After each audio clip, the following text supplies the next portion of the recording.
Baik, Assalamualaikum warahmatullahi wabarakatuh. Nama saya Ahmad Muzaki Mahendra, NIM 2005011110065. Di sini saya akan menjelaskan dengan tema perkembangan sektor industri dan pertanian.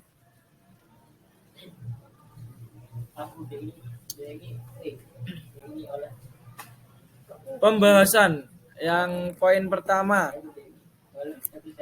Yang pertama ada pengertian industri dan industrialisasi, yang kedua ada klasifikasi, yang ketiga ada hasil industri untuk dalam negeri dan untuk ekspor. Yang keempat, daya saing dan kebijakan industri. Yang kelima, perkembangan sektor pertanian.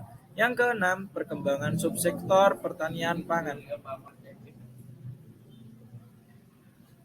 Pengertian industri dan industrialisasi. Menurut Dumairi, industri dibagi menjadi dua istilah, yakni industri dapat berarti himpunan perusahaan-perusahaan sejenis. Yang kedua, industri dapat pula merujuk ke suatu sektor ekonomi yang di dalamnya terdapat kegiatan produktif yang mengolah barang jadi atau barang setengah jadi. Kegiatan pengolahan tersebut dapat bersifat masinal, elektrika, atau manual. Yang pertama, industri sempit ialah kegiatan merubah suatu barang dasar secara mekanis, kimia, dan dengan tangan sehingga menjadi barang setengah jadi atau barang jadi. Industri luas yakni mencakup semua usaha dan kegiatan di bidang ekonomi yang bersifat produktif. Yang industrialisasi ialah berasal dari kata industri yang berarti memiliki dalam makna sebuah kegiatan memproses atau mengolah barang dengan menggunakan sarana dan peralatan melalui mesin.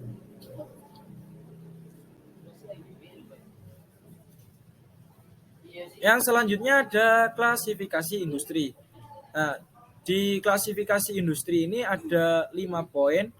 Yang pertama berdasarkan bahan baku, yang kedua itu berdasarkan tenaga kerja, yang ketiga berdasarkan hasil produksi, yang keempat berdasarkan bahan mentah, yang kelima berdasarkan lokasi usaha, berdasarkan lokasi unit usaha.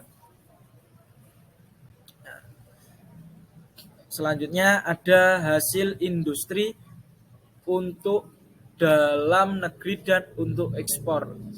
Di sini juga ada 2 poin, yaitu hasil industri dalam negeri. Maksudnya yang sektor industri yang sangat besar baik di dalam negeri maupun di luar negeri adalah batu bara. Jumlah sumber daya berupa batu bara di Indonesia mencapai 125,28 miliar ton. Hal tersebut dikatakan oleh Pusat Sumber Daya Geologi 2016. Batu bara sendiri merupakan sumber daya yang bisa diaplikasikan untuk berbagai industri, antara lain industri semen, industri metalurgi, dan industri pupuk. Yang selanjutnya ada hasil industri untuk ekspor. Sumber daya potensial Indonesia yang diekspor yaitu biji bakau. Nah, selain kakao, salah satu contoh lainnya yaitu bidang perikanan. Ekspor hasil perikanan laut juga menjadi salah satu sumber daya dan potensial. Dengan adanya kegiatan ekspor sumber daya perikanan, hal tersebut telah menyumbang devisa yang terus meningkat tiap tahunnya. Yang selanjutnya ada daya saing dan kebijakan industri.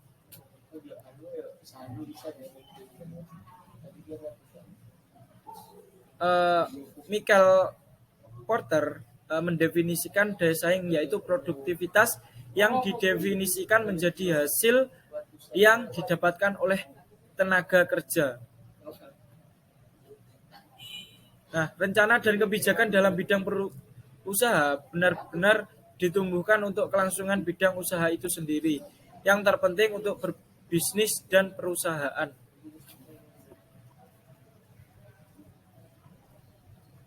Nah, yang selanjutnya ini ada perkembangan sektor pertanian. Jadi peranan sektor pertanian itu berpengaruh besar terhadap perekonomian Indonesia. Seperti sektor pertanian mampu menyediakan kebutuhan pangan masyarakat, terus sebagai sumber bahan baku industri, terus mengurangi tingkat kemiskinan, dan sebagai upaya pelestarian lingkungan.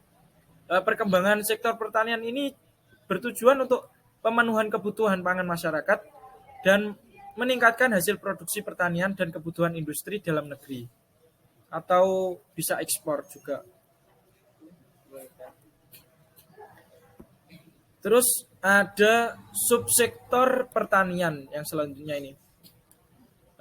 Ini ada 3 poin. Yang pertama subsektor perkebunan, yang kedua subsektor peternakan, dan yang terakhir itu ada subsektor perikanan.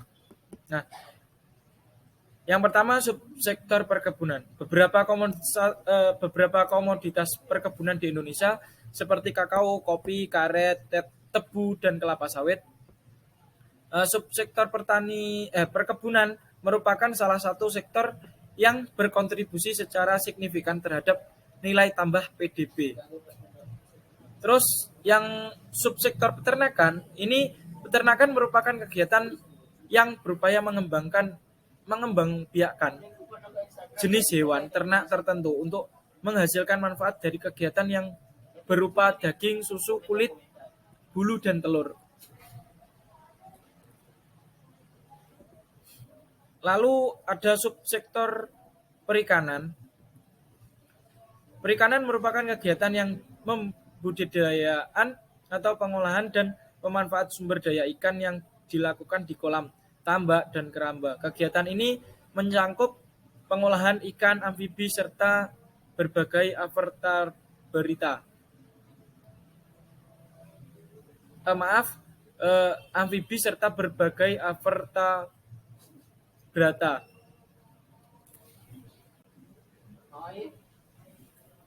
Nah, ini ada yang terakhir yaitu perkembangan subsektor tanaman pangan. Jadi berdasarkan Ismet dalam Suryana, pangan ialah suatu keperluan primer untuk manusia agar dapat bertahan hidup.